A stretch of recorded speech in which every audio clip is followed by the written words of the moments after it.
Bonjour à tous! Suite à la dernière vidéo que j'ai faite sur les baguettes de sourcils, j'ai décidé de me pencher sur un tout autre sujet, ou plutôt un sujet complémentaire, les symboles de Noël. J'avais ce pressentiment qu'au-delà de l'aspect commercial et parfois négatif que l'on donne aujourd'hui ou qu'on leur accorde, ces traditions cachaient quelque chose de profondément positif. Et en tant que coach spécialisé dans les pensées positives, dans les manifestations, la loi de l'attraction, j'ai eu envie d'explorer leurs origines pour y trouver les énergies bienveillantes et les enseignements inspirants qu'elles peuvent nous offrir.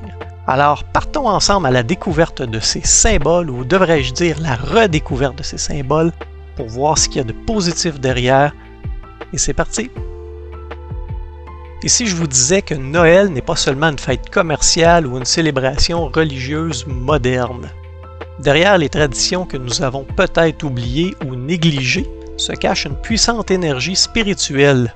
Décorer un sapin, suspendre du gui ou même croire au Père Noël ne sont pas de simples gestes anodins. Ce sont des rituels anciens, porteurs d'intentions profondes, de symboles cachés, de mystères ésotériques. Aujourd'hui, nous allons plonger dans les origines fascinantes des symboles de Noël et redécouvrir comment ces traditions peuvent nous reconnecter à une énergie bienveillante et universelle.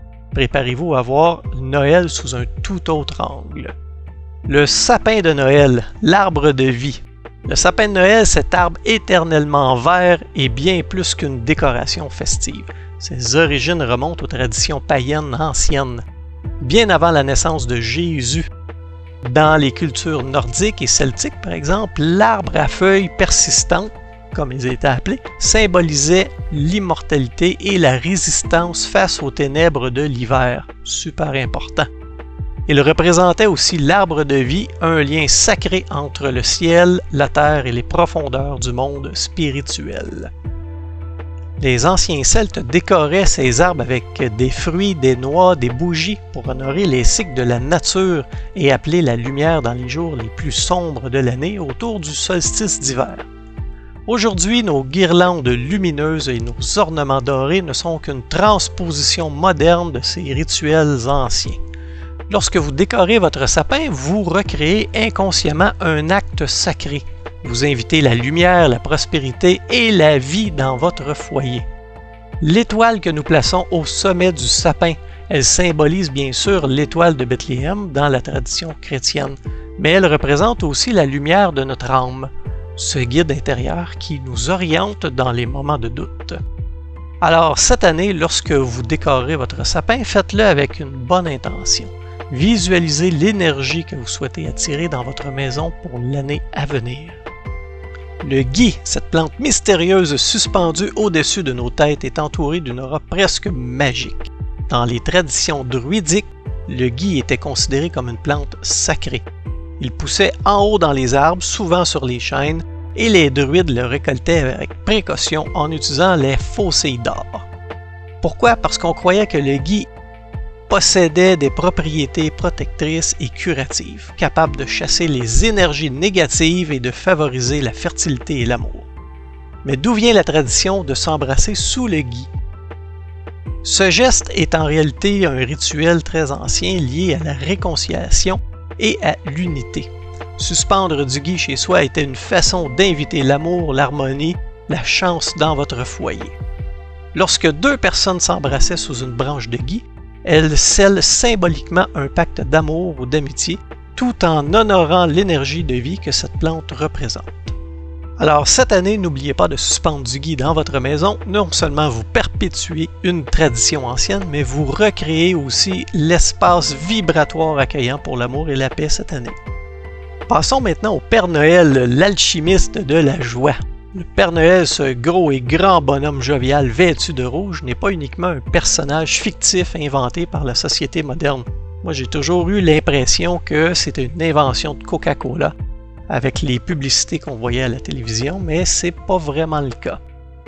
Il est le fruit d'une fusion de mythes, de figures spirituelles et de personnages historiques. À la base, son histoire se trouve dans Saint Nicolas, ce généreux évêque du 4e siècle, connu pour ses dons aux enfants et aux nécessiteux. Mais le Père Noël puise aussi dans des traditions païennes et mythologiques. En effet, dans des cultures nordiques, on retrouve Odin, le dieu des dieux, qui voyageait dans le ciel sur son cheval Sleipnir au moment du solstice d'hiver. Sleipnir, un cheval mythique à 8 pattes, était capable de se déplacer incroyablement vite, traversant les mondes et apportant sagesse et bénédiction. Ce détail n'est pas sans rappeler les 8 reines originaux du Père Noël qui tirent son traîneau dans l'imaginaire moderne. Pour l'anecdote, les 8 reines originaux du Père Noël décrits pour la première fois en 1823 dans le poème A Visit from St. Nicholas, ou plus connu sous le titre de La nuit avant Noël. Il y avait tornade, danseur, furie ou fringant selon les contes, Cupidon, comète, éclair, tonnerre et fougueux. Là, vous allez me dire, hey, il manque Rudolph, le petit reine au nez rouge. Mais saviez-vous que ce célèbre Rudolph, le reine au nez rouge, a été ajouté bien plus tard?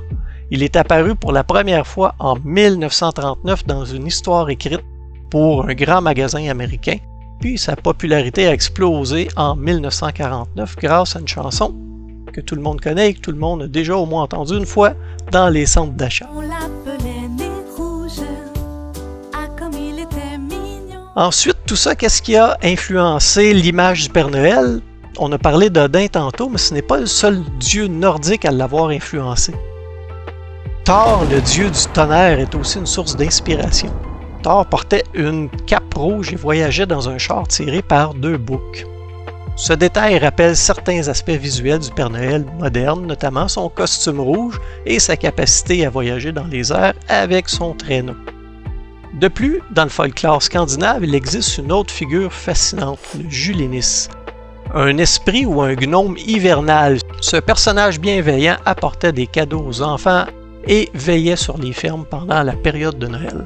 Avec sa longue barbe blanche et son bonnet, le Julinis lui aussi a contribué à l'image moderne du Père Noël. Mais encore là, tout ça, il n'y a que du positif à retenir là-dedans parce que c'était fondé sur des bonnes intentions. Le Père Noël que nous connaissons aujourd'hui est donc une figure hybride, on pourrait dire, née de la rencontre mythologique nordique, des croyances populaires, les traditions chrétiennes. Il incarne bien plus que la simple tradition de donner un cadeau. Il est le symbole universel de la générosité, d'abondance et de la magie qui relie le monde matériel et spirituel. Donc en conclusion, il faut redonner du sens à Noël. Noël n'a pas besoin d'être une fête commerciale, c'est une période de l'année où nous pouvons nous reconnecter aux énergies bienveillantes et aux traditions porteuses de sens. Décorer un sapin, suspendre du gui ou honorer l'esprit généreux du Père Noël, ce sont des gestes simples mais puissants. Ces traditions, lorsqu'elles sont faites avec intention, nous alignent avec les énergies de l'amour, de la lumière, de la prospérité.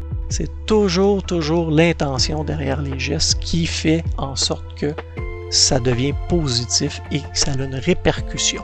Et en terminant, si nous faisions tous de cette période un moment d'énergie positive et lumineuse, vous avez le pouvoir de transformer Noël en une fête magique, alignée sur des vibrations de l'amour et de l'attraction. Vous pouvez manifester vraiment beaucoup de choses quand votre intention est positive. La magie est là. Elle n'attend que vous pour se réveiller. Alors, si vous avez aimé cette vidéo, l'information que je viens de vous partager, abonnez-vous, partagez-la avec ceux que vous aimez. Ensemble, nous remettons du sens dans nos traditions et nous illuminerons nos vies. Joyeuses fêtes à tous et que la magie soit avec vous.